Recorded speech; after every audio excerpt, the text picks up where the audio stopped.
Over these 40 kilometers of riverbed, cars can pass as easily as on a country road.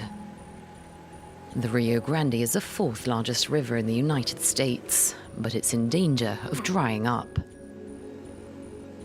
How often it dries has increased a lot. This year was really unusual because it started about 2.5 months before it normally does.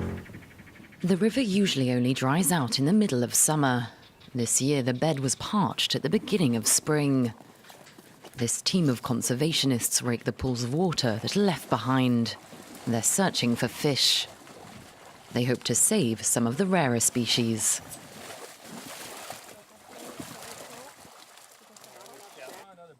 There's been less snowpack and less water over the long term, but there's still any year, obviously it could be different, but over the long term, yeah, I think there's less water.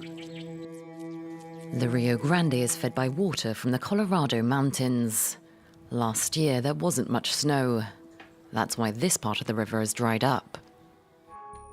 The hydrologists who manage the flow have diverted water from here to areas where people are in need, near towns and farms. Nick Carrasco's property runs along the banks of the river, but he's not sure if he can water his crops this year. He's on a waiting list behind other farmers. Well, you got to get on the list. So they'll start with the top, giving those guys water. They're first on the list, and they may run out of water before they get to us. So we'll have to wait for the next go-around. Many in the area believe the towns are using too much water.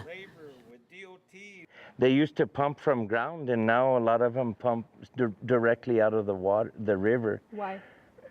Well, it's cheaper, it's better, and they need the water. They got to wash the Mercedes, you know. The population of the valley has doubled in the past 30 years, and many people aren't concerned about saving water.